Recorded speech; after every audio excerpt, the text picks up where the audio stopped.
안녕하세요. 우리는 지난 시간에 통일신라 발해까지 이제 다 마무리가 됐습니다. 이번 시간에는 이제 고려를 나갈 건데요. 이 고려를 이제 고려가 이제 성립하고 이제 이 후삼국을 통일하는 과정을 한번 보도록 하겠습니다.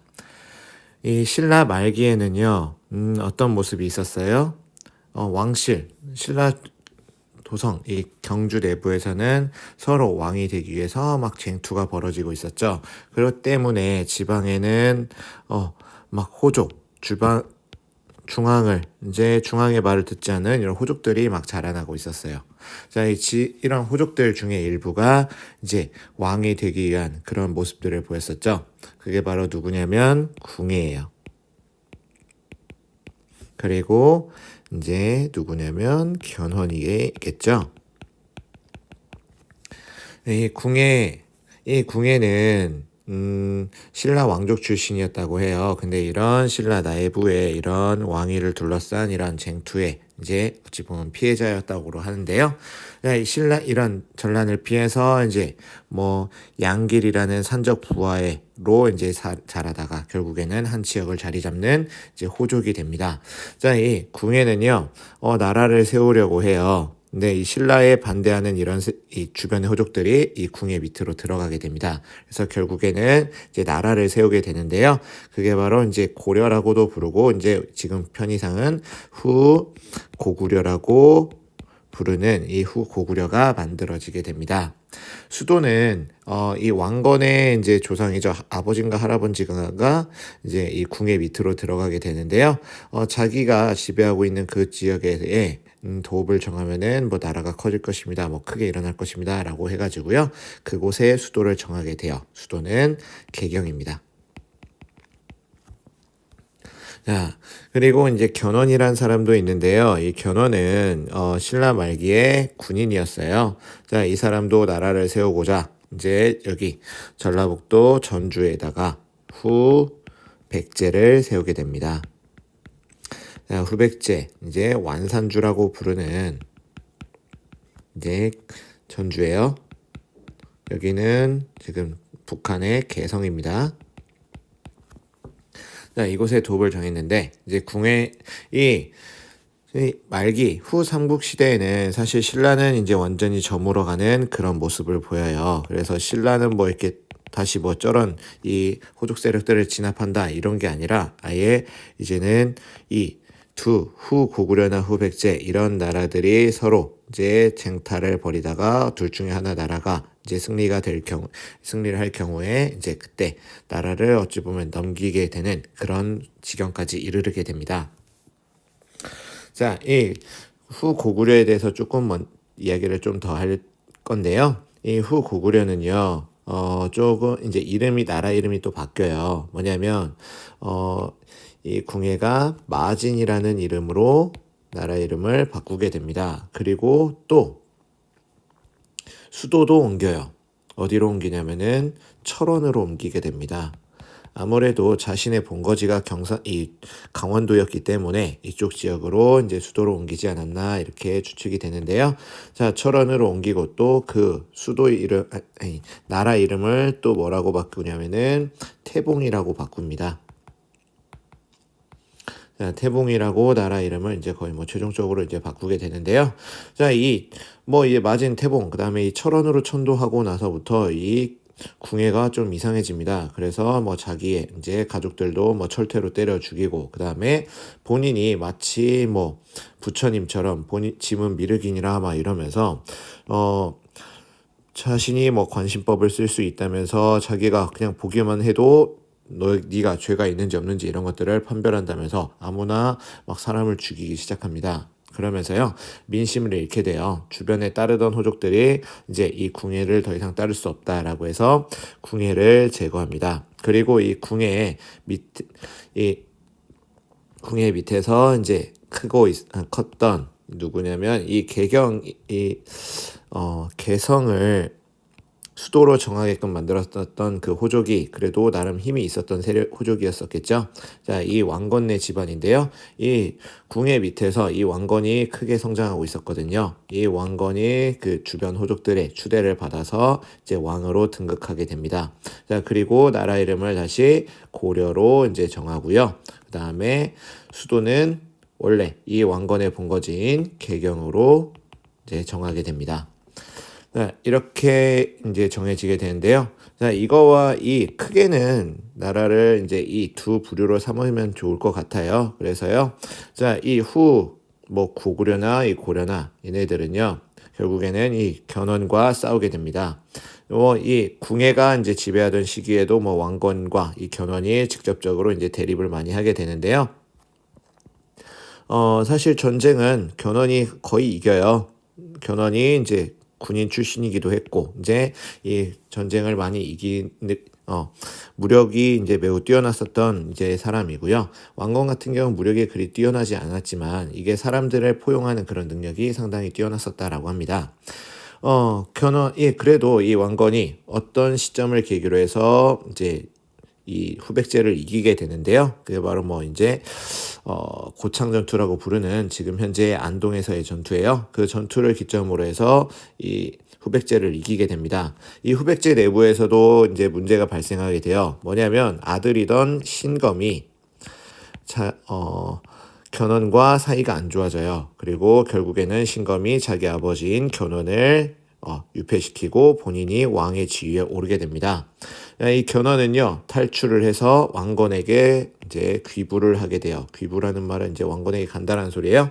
자, 이게 이미 이제 판이 거의 기울어 버렸죠. 누구 쪽으로 판이 기울었어요? 고려 쪽으로 판이 기울게 됩니다. 그러면서 신라가 이제 때가 됐구나. 누구 쪽으로 이제 붙는 게 낫겠다? 고려 쪽으로 붙는 게 낫겠다라고 하면서 935년에 나라를 갖다 바칩니다. 자, 그리고 이제 이 고려와 이제 후백제는 마지막 일전을 앞두고 있겠죠. 마지막 전투를 벌이게 되는데요. 그게 바로 뭐 1, 2천 전투 뭐 이런 거예요. 자, 이거는 936년입니다. 936년에 최종적으로 이 후백제를 격파하고 후삼국을 통일하게 됐다라고 알아두시면 되겠습니다. 여기서 이제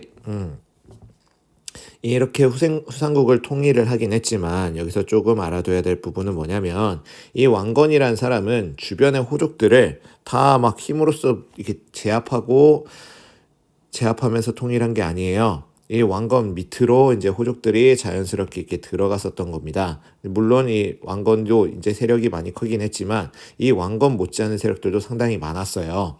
자, 이들은 이 각 공동의 목적에 의해서 이 왕건과 어찌 보면 연합을 한 상태인데요.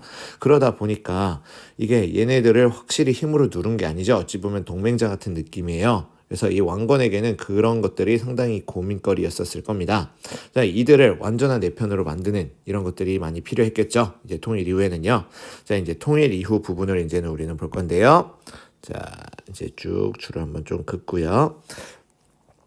이 통일 이후의 모습들은요. 왕 순서대로 쓸 거예요. 태, 해, 정, 광, 경, 성, 목, 현, 뭐 이 정도까지만 일단 보겠습니다. 이 고려의 왕은 상당히 많아요. 조선보다 많습니다. 그렇지만 우리가 대표적으로 알아둬야 될 왕은요. 내가 별표를 쳐놓을 거예요. 여기 오늘은 대표적으로 알아둬야 될 고려의 왕은 4명 정도가 있는데 그 중에 3명이 나옵니다. 누구냐면 태조, 왕건, 그 다음에 광종, 그리고 성종이에요. 자, 이제 태조부터 한번 보겠습니다. 태조는 이게 후삼국을 통일을 하기는 했는데 어떤 문제가 있다고 했어요? 바로 그래요. 이 호족들과 어찌 보면 연합을 해가지고 정권이 만들어졌기 때문에 이 호족을 두고 이제 조금 어떻게 해야 될까 이제 좀 고민이 있었던 그런 시기였을 겁니다. 자, 이 호족을 일단은 잘 해줘야 되겠죠. 호족을 잘 해주는데 정말 이게 내가 정말 근데 자칫 잘못하다가는 적이 돼버릴 수도 있잖아요. 자기보다 어찌 보면 센 세력이요. 자, 그렇기 때문에 얘네들을 정말 잘해줘야 되는 상황이었습니다. 그래서 어떻게 잘해주느냐, 우대책을 이제 펼치게 되는데요. 완전한 내 편을 만들려면 패밀리로 만들면 되죠. 뭐예요? 결혼 정책입니다. 자, 혼인을 통해 이들을 가족으로 이제 맞아들이게 되는 거죠. 그래서 이 태조는요, 부인이 28명인가 그래요. 엄청 많이 결혼을 하게 됐죠. 자, 또 하나는 뭐냐면, 이 호족, 뭐 공을 세운 호족들도 이제 급이 있겠죠. 엄청난 공을 세운 호족도 있을 거 아니에요. 그런 호족들은 정말 스페셜 오브 스페셜이잖아요. 자, 그런 사람들한테는 너는 나의 형제와 같구나라고 하면서 이제 성씨도 하사하게 됩니다. 왕씨성을 하사해요.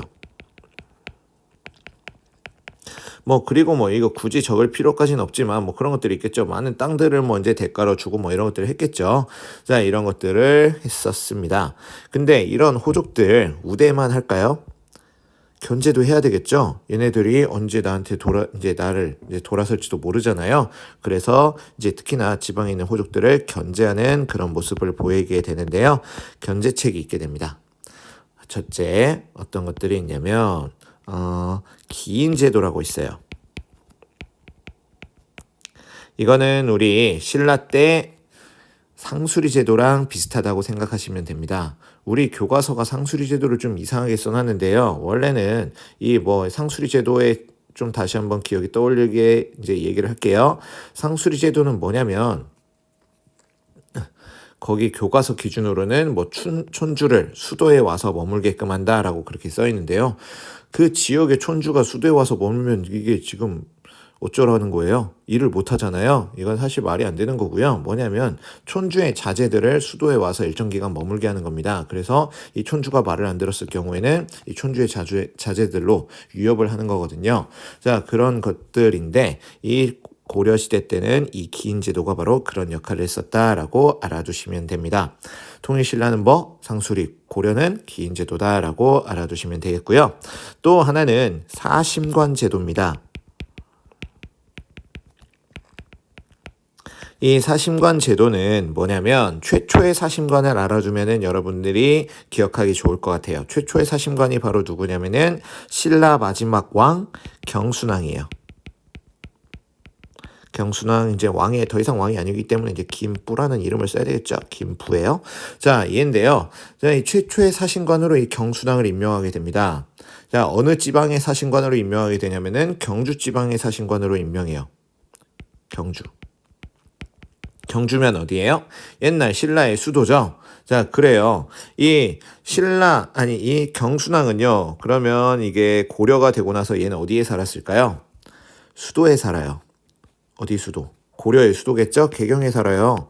자, 개경에 사는데 얘는 이 경주 지방의 사심관으로 임명됩니다. 그러면 얘가 사심관으로 임명됐기 때문에 이 지역에 가서 살까요? 아니에요. 서울에 있지만 이 개경에 있지만 그래도 얘는 한때 이쪽 지역 출신이죠. 그리고 이쪽 지역에 한때 왕이었기 때문에 이쪽 지방에 대한 이 경주 지방에 대한 어찌 보면은 영향력을 행사할 수 있죠. 그런 영향력으로서 그 주변의 호족들을 견제하고 통제하는 겁니다. 경순왕 본인한테는 어찌 보면 우대책이기도 하지만 이 경순왕이 맡았었던 이 경주 지방은 이 경순왕에 의해 어찌 보면은 통제가 되는 거죠. 호족들이 이제 견제받고 통제받는다라고 알아두시면 될 것 같습니다. 자, 그리고요, 또 뭐가 있을까 이제 보면요. 이 삼국을 통일한 직후죠. 백성들이 삶이 많이 힘들어요. 전쟁 같은 게 일어나면요. 특히나 이 전시 상황이다라고 해가지고요. 이 호족들은 말도 안 되는 이제 세금을 뜯어가고 막 땅도 뺏어가고 막 그런단 말이에요. 죽어가는 건 바로 누구예요? 백성이죠. 자, 이 백성들을 위해서 이제 많은 좀 제도들을 실시하게 되는데 막 세금도 원래는 10분의 1을 내야 되는데 이제 농사 짓는 사람들은 나라에다가 세금을 10분의 1 정도 내는데 전시 상황이라고 해가지고 50%에서 70%까지 가져가요. 자, 그런 거를 이제 다시 안정화시켜야 되겠죠. 그게 바로 이제 10분의 1 정도로 세금을 안정화시키는 그런 정책을 하게 되고요. 또 하나, 지금 이제 백성들이 삶이 많이 힘들겠죠. 먹고 살 그런 식량들도 많이 없을 거 아니에요. 누군가에게 빌리겠죠. 빌리는데 이자 없이 빌려줄까요? 특히나 이런 호족들이 그러지 않겠죠. 고리대로서 나중에 이제 진짜 얘네들의 모든 재산을 다 뺏어가려고 하겠죠. 그러니까 나라에서 빌려줘야 되겠죠. 이자 없거나 거의 매우 낮게요. 그게 바로 흑창이라는 제도입니다. 마치 이거는 뭐와 같은 거냐면은 진대법과 같은 제도예요. 자, 이런 제도가 있었다라는 거 알아두시고요. 또 하나, 이 나라를 세웠기 때문에 이게 후대 왕들, 이제 뭐 이대 한 대 하고 끝나면 안 되겠죠. 후대 왕들이 좀 잘 나라를 이끌어 가야 된다라고 하면서요. 후대 왕들에게 전하는 이제 글이 있습니다. 그게 바로 훈요 10조예요. 이 훈요 10조의 내용은 우리 교과서에 있기 때문에 한번 살펴보겠는데요. 자, 뒤쪽에 여기에 나와 있을 거예요. 자, 한번 보겠습니다. 불교의 힘으로 나라를 세웠으므로 불도를 닥도하라. 그러니까 닥도록 하라 하는데요. 이 불교를 중시하라 라는 그런 내용이 있고요. 또 하나는 이 도선의 풍수 사상에 따라서 뭐 절을 세워라 라고 했는데요. 이 풍수지리설이 이제 사회 전반에 영향을 미친다라는 겁니다. 수도를 개경으로 정했었던 이유도 이 풍수지리적인 측면 때문인데요. 자, 이런 것들이 많이 관여되어 있었다라고 같이 알아두셔도 되겠고요. 자, 그리고 여기는요, 우리가 좀 자긍심을 가져도 될 부분인 것 같아요. 뭐냐면 고려라는 나라는요, 우리는 그래도 문화 선진국이 옛날부터 어디였어요? 중국이었죠. 근데 이 중국으로부터 문물을 받는 건 받는데 굳이 똑같이 할 필요는 없다라는 거예요. 우리는 우리만의 문화가 있다라는 겁니다. 그러니까 이런 것들 이제 선별적으로 받겠다라는 거, 우리한테 필요한 것만 받겠다라는 그런 내용이 있고요. 자, 그리고 한 가지 더, 거란입니다. 거란은 짐승 같은 나라다라고 하는데요. 왜 이렇게 더 막게 좀 악의적으로 썼을까요? 이 거란이 누구를 멸망시켰어요? 발해를 멸망시켰죠. 이 발해를 멸망시켰던 거란이기 때문에 특히나 더 이제 적대적인 모습을 보이게 됩니다. 이 발해의 유민들은 고려가 이 성립하는 과정에서 이 고려로 이제 넘어오게 돼요. 이 발해의 왕자였었던 대광현이 이제 이렇게 들어오는 이제 편입되는 그런 모습도 우리 좀 기억해 두시면 좋을 것 같고요. 자, 그리고 서경은 우리 땅 형세의 근본이 되니라고 하죠. 자, 서경이 어디냐면은 평양이에요. 평양이 어디예요? 옛날 고구려의 수도죠. 남진 정책을 펼쳤을 때 고구려의 수도입니다. 자, 여기 이제 우리나라 땅 형세의 근본이 되니 100일 이상 머물러서 왕실의 안정을 이루도록 하라. 이 고려의 성립 자체가 어디를 계승한다라는 거였어요. 고구려를 계승하는 거였잖아요. 자, 그러니까 여기는 거의 뭐 정신적인 수도 같다라고 좀 생각해 두시면 되겠고요. 자, 그리고 나의 지극한 소원은 연등회와 팔관회를 베푸는 것이다. 이거는 불교 법회예요. 불교를 처음부터 중요시했었지, 1조부터요. 자, 이런 불교 행사인데 이 불교 행사가 되게 성대하게 열려요. 나중에 이게 성대하게 열린다는 것은 뭐가 많이 든다는 거예요? 돈이 많이 든다는 거죠. 나중에 문제가 될 겁니다. 왜? 백성들의 백성들이 엄청나게 힘들 거잖아요. 자, 그런 것들 좀 생각해서 오른쪽에 이제 그런 문제가 있을 거를 좀 생각을 해보세요. 자, 이제 다시 앞으로 가서요. 훈요 10조입니다. 훈요 10조. 내용 아까 봤고요. 자, 이것들은 아까, 뭐야 이거. 후대 왕에게 전하는 글이라고 했었죠. 자, 근데요, 이제 이 신하들에게 전하는 책도 이제 좀 냈어요. 그게 바로 뭐냐면은 정계와 계백료서라는 겁니다. 료서예요. 내가 글씨를 좀 그지같이 쓰지만 여러분들은 이제 다 이해할 수 있을 거라고 생각합니다. 자, 대충 이런 식으로 하고 뭐 여기 뭐 한두 가지 정도는 뭐가 있냐면 뭐 이제 그 발해 왕족도 뭐 이제 포용을 했었다라는 그런 내용도 같이 기억해 두시면 되겠죠. 자, 이런 왕건의 정책이 이렇게 있는데요. 이 태조의 정책 중에 약간 이제 문제가 될 수 있는 소지가 있는 것들이 있어요. 그게 바로 뭘까요? 바로 이 결혼 정책이에요. 자, 이 결혼 정책이 조금 이제 문제가 될 소지가 있겠죠. 왜 어떤 문제가 될 수 있을까요? 바로 이제 후계 문제죠. 후계 문제가 발생할 수 있어요. 뭐냐면, 자, 이 부인이 엄청나게 많다라는 것은 자식도 엄청나게 많다라는 거죠. 그렇다라는 겁니다. 자, 그러니까 원래 이 후계자 이제 정하는 것도 상당히 이제 고민스럽고 고통스러운 그런 과정이잖아요. 자, 근데 이게 그래도 어느 정도 룰은 있죠. 뭐예요? 첫째 아들, 정식 부인의 첫째 아들을 일반적으로 이 다음 후계자로 삼는다라는 거잖아요. 자, 그런 거였습니다. 근데 이 태조에게는요, 엄밀히 말하면 정식 부인에게서 그때 당시 이 정식 부인에게서 자식이 없었어요. 근데 이 저기 나주로 이제 갔었을 때 이제 아내로 맞아들였었던 이 나주 오씨 부인에게서 이제 이 자식이 나오게 됩니다. 자, 이게 바로 혜종이 돼요. 자, 근데 이 나주 지방의 해상 세력의 딸인 나주 오씨 이 집안은요, 이 호족들 중에 급이 그리 높지가 않았어요. 좀 낮은, 이게 정말 한미한 가문 정도로 이제 이 호족 중에서는 이제 그렇게 생각하시면 됩니다. 근데요, 자, 이렇게 한미한 가문이다 보니까 얘네들은 뒤를 받쳐줄 그런 이게 호족 자기네 집안 이 외가댁이 이제 자기를 지지해주기가 상당히 어렵겠죠. 결국엔 그래도 이게 얘가 첫째 아들이다 보니까 왕위에 올리긴 올렸는데 결국에는 혜종은 제거가 돼요. 자, 그리고 이제 다음 이제 둘째, 셋째 아들이 바로 이 정종과 광종인데 얘네들도 왕위에 오르게 됩니다. 이 정종과 광종은 친형제예요. 혜종과는 또 다른 이게 다른 집안입니다. 얘네 집안은 그래도 이제 좀 집안이 이 앞에 혜종보다는 그래도 강력한 집안이었어요. 그런데 특히나 이 정종은 이제 왕권을 강화해가지고 이렇게 이런 경쟁 세력들을 물리치려고 많은 시도를 벌이게 됩니다. 뭐 광군도 조직하고요. 그렇지만 그런 와중에 이제 제거가 됩니다. 그리고 이 광종까지 이제 왕위가 이어지게 되는데요.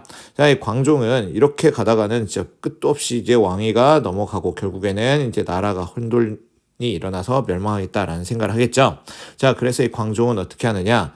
이 지금 이렇게 호족들이 막 들고 일어나는 이유는 불안해서일 것이다 라고 생각을 한 거예요. 그래서 자기는 자기 신의 아버지처럼 이 호족들을 차별하지 않고 모두를 동등하게 잘 대해주겠다라고 이렇게 선언을 하게 됩니다.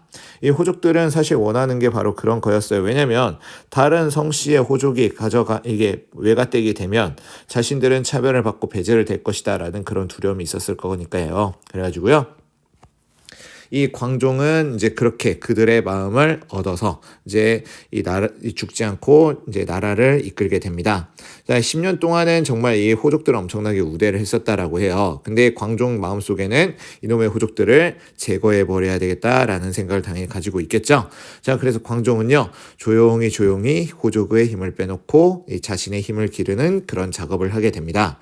그게 바로 뭐냐면 첫째, 노비 안건법이에요. 자, 이 노비 안건법은 뭐냐면 이 노비입니다. 노비는 이제 뭐 사람이지만 사람이 아니죠. 자, 이런 건데요. 자, 노비를 이제 안건법 이제 가려가지고 양인으로 되돌리는 법이에요. 자, 근데 이 노비 어떤 노비냐면은 우리가 지금 딱 직전 시기가 바로 뭐예요? 혼란기였죠. 후삼국 시대. 후삼국 시대에 크게 대두됐었던 애들이 바로 누구예요? 바로 지워지네요. 안 돼. 됐다. 자, 이 호족이죠. 자, 이 호족들은 좋게 말해 호족이지 거의 뭐 조폭 같은 애들이란 말이에요. 자, 이런 애들이 세력을 크게 확대시킬 수 있었던 배경이 뭘까요? 불법과 그런 협박 이런 것들이겠죠. 자, 이런 것들이에요. 뭐냐면 이 평민들의 땅을 뺏고요. 그 다음에 이런 사람들 고리대 이런 것들을 이용해가지고 불법적으로 노비로 만들어버려요. 자, 이렇게 불법적으로 노비가 된 사람들이 상당히 많았습니다. 저런 이 분열기예요. 자, 이런 것들. 이 불법적으로 노비가 된 사람들을 양인으로 이제 가려가지고 되돌린다라는 그런 법이에요. 이거는 민생 안정책이죠. 마치 이런 것들과 비슷한 민생 안정책입니다. 물론 호족들이 반발을 했겠지만 이건 민생 안정책이다라고 하면은 지가 차마 뭐라고 못하겠죠. 라고 하면서요. 자, 이 노비양건법을 실시하게 되는데 이 노비양건법은 이제 어떤 효과를 가져오게 될까요? 일단 왕실 곧 나라에는 좋아요. 뭐냐면 노비라는 것은 뭐 물건이라고 했죠. 물건이 나라에 세금 내고 뭐 일하는 거 아니잖아요. 근데 양인이 되는 순간 뭐예요? 세금도 내고 나라에 뭐 이제 요역 이런 것들도 하는 그런 인력이 되는 거죠. 그러니까 국가의 재정이 확충됩니다. 자, 그리고 또 하나 뭐냐면 이 노비라는 건 누구의 재산이에요? 상당수가 호족들의 재산이죠. 호족들의 재산이 이제 약해지는 거고요. 또 하나 이 노비는 사람이 이 물건이긴 하지만은 움직이고 사람인 물건이잖아요. 자, 얘네들은 유사시에 뭐로도 쓸 수 있었어요. 호족들이. 군사력으로도 쓸 수 있었죠. 그런 것들을 다 이제 배제시킬 수 있는 그런 효과를 가져오게 됩니다. 자, 이 노비안건법으로 이 노비안건법은 이런 두 가지의 큰 효과를 가져오게 되고요. 또 하나는 뭐냐면 과거제를 실시하게 돼요. 자, 이 과거제는 언제부터 이제 만들어졌느냐라고 하면은 이제 수나라 때부터 만들어졌다라고 하는데요. 자, 이 중국에 이제 수, 당, 이제 그리고 5대 10국이라는 그런 나라가 있습니다. 5대 10국 시기가 있는데요. 5대 10국 시기에 후주라는 나라가 만들어져요. 근데 이 후주에서 이 쌍기라는 인물을 등용을 해가지고 이 과거제를 실시하게 됩니다. 데려와서요. 후주 출신의 쌍기를 데려와서 이제 과거제를 실시하게 됩니다. 이 과거제라는 것은 무엇을 시험 보는 거예요? 유학을 시험 보는 거죠. 유학이라는 것은 뭐예요? 임금에게는 충성하라. 그러니까 이 아버지 같은 존재고 이 충성하라라는 거잖아요. 자, 이런 이념을 가진 애들을 테스트를 한다라는 거예요. 그러면은 이런 것들을 공부를 한다라는 거죠. 내재가 돼 있는 애들을 관료로 쓴다라는 겁니다. 그러면은 얘네들은 적어도 왕에게 충성해야 된다라는 기본적인 이념이 들어있는 애들이겠죠. 자, 이런 애들로서 이제 자기 편을 슬슬 만들어 되는 거예요. 자, 이러면서 이제 자연스럽게 왕권이 강해지게 됩니다. 한 10년쯤 되니까요. 이제 광종은 분위기가 무르익었다라고 하면서요. 이제 자신을 높이는 그런 작업을 하게 됩니다. 뭐냐면 자신을 황제로 취급을 해요. 자, 황제로 이제 칭하면서요. 연호라는 걸 쓰게 됩니다. 연호는 뭐라고 했어요? 내가 지금부터 이 시간을 시작한다라는 거죠. 이거는 천하를 내가 시작한다라는 거예요. 이거는 거의 황제만이 할 수 있는 건데 이거 광덕, 준풍이라는 연호를 쓰는 그런 모습들을 보이게 됩니다. 이거는 대내적으로 이제 내가 파워풀하다라는 그러니까 너네들은 내 미치다 이런 호족들한테 어찌 보면 선언하는 그런 것들이었어요. 자, 이런 것들을 하고 나서 이제 본인의 수건 사업을 했겠죠. 뭐 해요? 호족을 대거 숙청합니다. 자, 이 광종은요, 이 나중에 성종 때에 이 최승로라는 인물이 있어요. 그 사람이 엄청나게 비판을 할 정도로 얘는 미친놈이다라고 했거든요. 원래 빛날 광자예요. 근데 미칠 광자로 이렇게 평가를 하기도 하는데 뭐냐면 이 호족들을 엄청나게 숙청을 하거든요. 근데 이게 호족의 숙청은 이 왕실을 입장으로서는 엄청나게 필요했었던 사건이에요. 왜냐면 자, 이제 좀 볼까요? 이 고려라는 왕실은 자신들이 실제로 지배할 수 있는 영역이 얼마 되지 않았습니다. 뭐 기껏해야 개경 주변이나 여기 뭐 나주 쪽 뭐 이 정도밖에 안 돼요. 나머지 지역은 다른 호족들의 어찌 보면 독자적인 영역이었습니다. 뭐 이런 호족들이 독자적인 영역이어서 여기에다가 어떤 영향력을 행사 자체를 하기가 쉽지가 않았어요. 얘네들이 저항을 해버리면. 자, 그랬었는데 이제 호족들을 숙청하게 됐죠. 그러면은 그 후부터는 여기는 누구 땅? 왕의 땅이 되는 거죠. 왕이 직접 지배할 수 있는 그런 땅이 된다라는 겁니다. 우리가 그렇게 이해해 주시면 될 것 같고요. 자, 이 광종 이후에 경종 때는 이렇게 약간 이 광종 때 너무 과했던 것, 특히나 광종 때 억눌려 있었던 것들에 대한 반발이 상당히 일어났었다라고 해요. 자, 그런데 뭐 그 중에 뭐 우리가 알아둬야 될 것들은 뭐가 있냐면은 여기 이 시기에는 이제 전식과라는 게 실시가 됩니다. 우리 뭐 태조 때 한 가지만 좀 더 얘기를 하자면요. 토지제도예요. 토지제도는 저 위에다 쓰는 게 더 낫겠네요. 자, 토지제도를 좀 보자면 태조 때는 역분전이라는 것을 실시해요.